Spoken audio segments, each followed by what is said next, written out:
어린 왕자 앙투안 드 생텍쥐페리.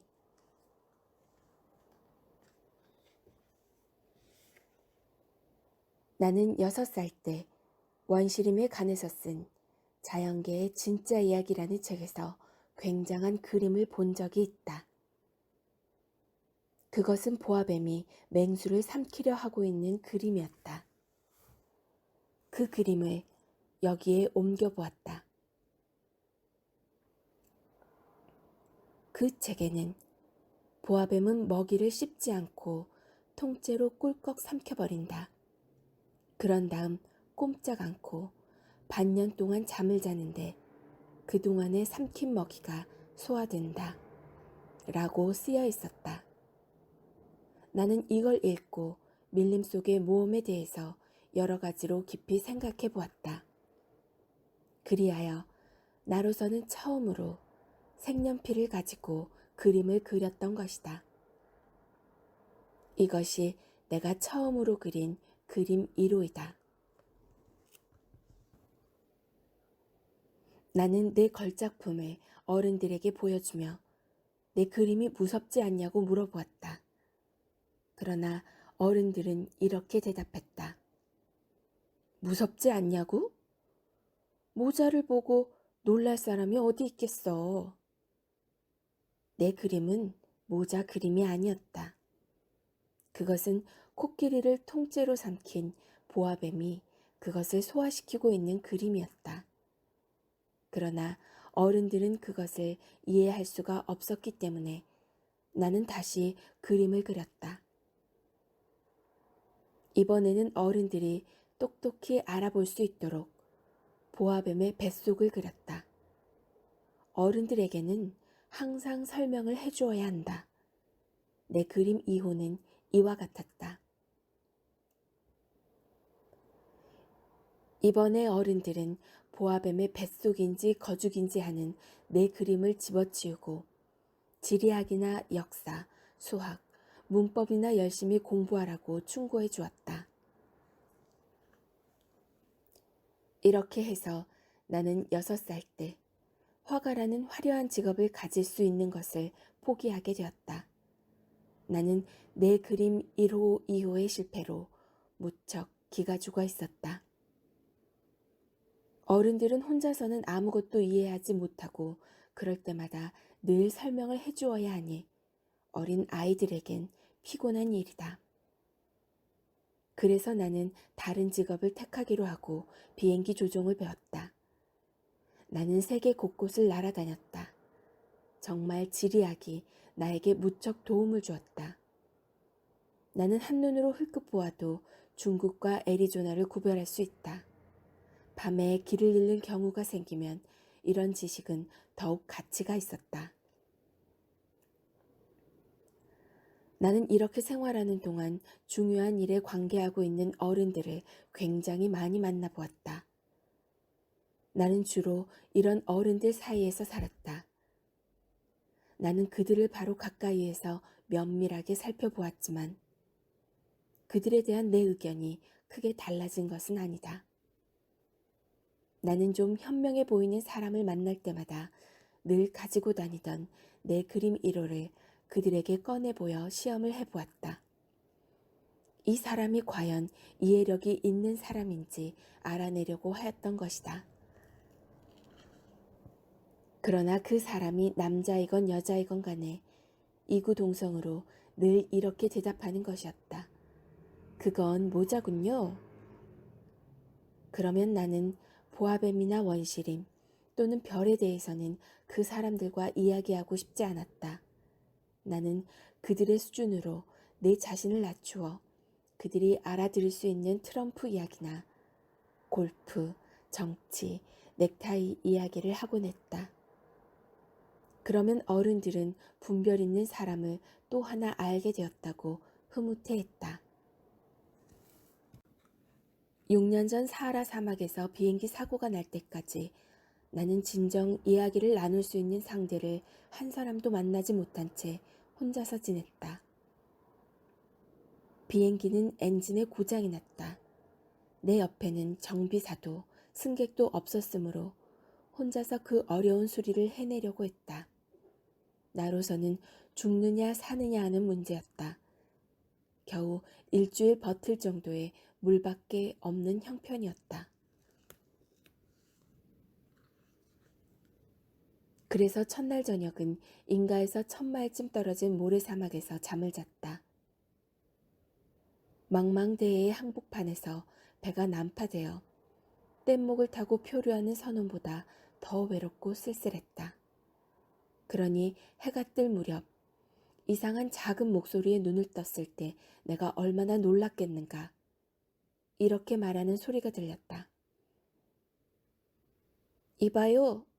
양 한 마리만 그려줘요. 뭐라고? 양 한 마리만 그려줘요. 나는 소스라치게 놀라며 벌떡 일어났다. 눈을 간신히 깜빡거리며 뜨고는 사방을 조심스럽게 살펴보았다. 정말 이상한 소년이 나를 뚫어지게 바라보고 서 있었다. 다음 그림은 내가 나중에 그린 것 중에서 가장 잘된 그 소년의 초상화이다. 그러나 내 그림은 물론 실물과 비교하면 하늘과 땅 차이다. 하지만 그것은 내 잘못이 아니다. 6살 때 어른들은 내가 화가로서 출세할 수 없다며 길을 꺾어 놓았다. 그래서 나는 보아뱀의 뱃속과 겉모양 말고는 아무것도 그리는 연습을 하지 않았다. 이 그림은 내가 나중에 그린 것 중에서 가장 잘된 그 소년의 초상화이다. 어쨌든 나는 너무도 놀란 나머지 눈을 휘둥그레 뜨고 내 앞에 갑자기 나타난 소년을 바라보았다. 거듭 말하지만 나는 사람이 사는 지역에서 1000마일이나 떨어진 곳에 있었다. 그런데 이 소년은 사막에서 길을 잃고 방황하는 것 같지도 않았고 피로도 지쳐 있거나 배가 고픈 것 같지도 않고 그렇다고 목이 마르다거나 무서워 떠는 것 같지도 않았다. 아무리 보아도 인가에서 1000마일 떨어져 있는 사막의 한복판에서 길을 잃고 방황하는 아이라고는 볼 수 없었다. 마침내 나는 가까스로 정신을 차리고 말을 걸었다. 그런데 너는 여기서 뭘 하고 있지? 그러자 그 소녀는 아주 중요한 것을 말하는 듯이 천천히 몇 번이나 되풀이해서 말했다. 저 양의 그림을 그려줘요. 너무나 뜻밖의 신비한 일을 당하고 보면 누구나 순순히 거기에 따르게 마련이다. 사람이 사는 데서 1000마일이나 떨어진 곳이고 더구나 언제 죽을지 모르는 곳에서 양을 그린다는 것은 어처구니 없는 일이라고 생각도 들었지만 나는 호주머니에서 종이 한 장과 만년필을 꺼냈다. 그러나 그때 나는 지리와 역사, 산수와 문법밖에는 공부하지 않은 것에 생각이 미쳤다. 그래서 나는 이 소년에게 약간 시무룩하게 그림을 그릴 줄 모른다고 말했다. 그러자 그 소년은 이렇게 대답하였다. 그건 괜찮아요. 양의 그림을 그려줘요.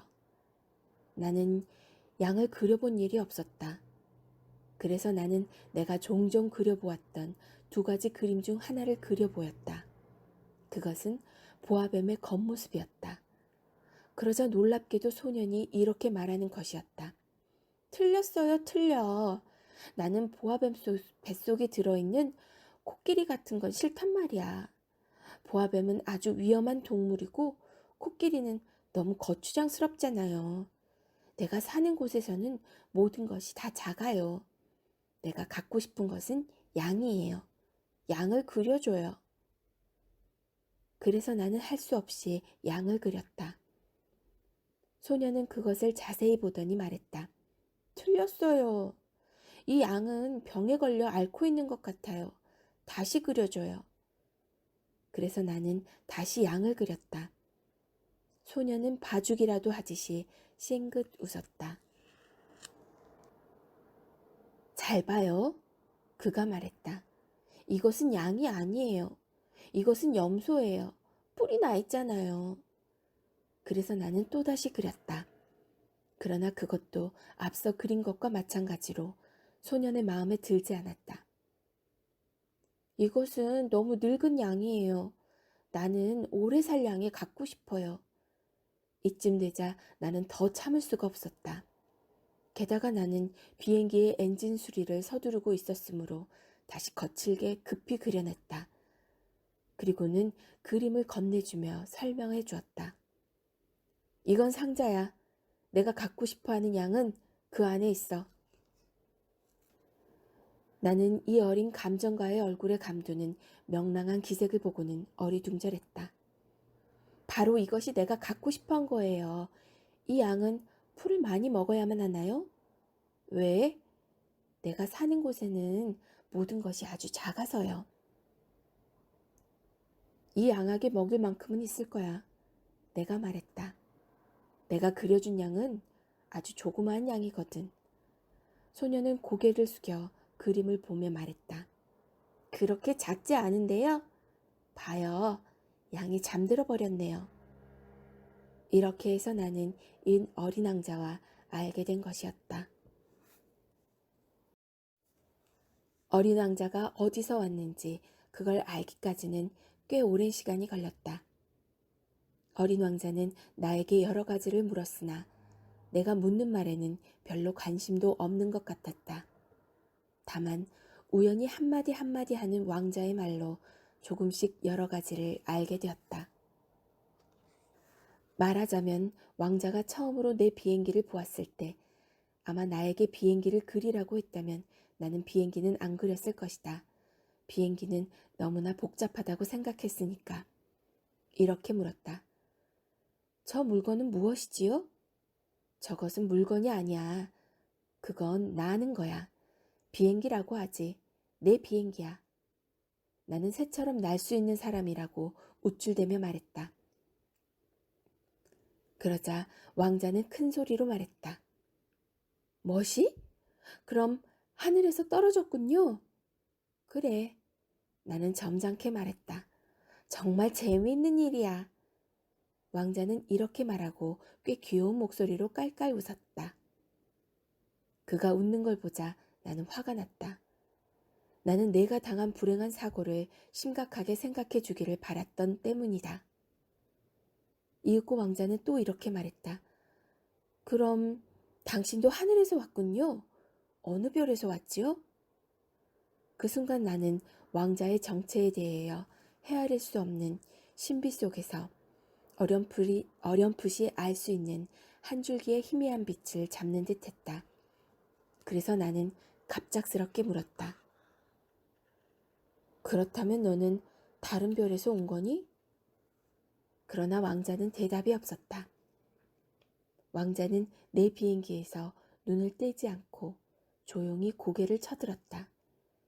이것을 타고 왔다면 그다지 멀리서 온 것도 아니군요. 그러면서 왕자는 오랫동안 공상에 잠긴 듯 하더니 이윽고 주머니에서 내가 그린 그림을 꺼내어 매우 소중한 듯이 열심히 들여다보고 있었다. 아마 다른 별에서 왔는가 보구나 하는 반신반의적인 이 생각에 내 마음은 한없이 끌어들어가고 있었다. 그래서 나는 이 문제에 대해서 더 좀 자세히 알려고 하였다. 그런데 너는 도대체 어디서 왔어? 내가 사는 곳이라고 말하는 그곳은 어떤 곳이지? 내가 그린 양을 어디로 데리고 가려는 거지? 한참 동안 말없이 생각하던 왕자는 이렇게 대답했다. 당신이 상자에 넣어준 것은 참 다행한 일이야. 밤이면 이 상자가 양의 집으로 사용될 수 있으니 말이야. 그렇고 말고 필요하다면 끈도 줄게. 낮에 양을 메어둘 수 있도록 말이야. 그리고 양을 메어두는 말뚝도 주겠어. 그러나 내가 이렇게 말하자 왕자는 몹시 언짢은 기색을 보였다. 메어둔다고? 참 이상한 생각이군. 하지만 메어두지 않으면 내가 말했다. 어디로 가버려. 그래서 길을 잃고 말 거야. 왕자는 또 소리내어 깔깔 웃었다. 그렇지만 어디 갈 데도 없잖아. 아무 곳에나 똑바로 자꾸자꾸 가지. 그러자 왕자는 정색을 하고 말했다. 걱정할 건 없어. 내가 사는 곳은 모든 것이 아주 작으니까. 그리고는 어딘지 모르게 기가 죽은 듯한 표정으로 말했다. 똑바로 가봤댔자. 그리 멀리는 못 갈 거야.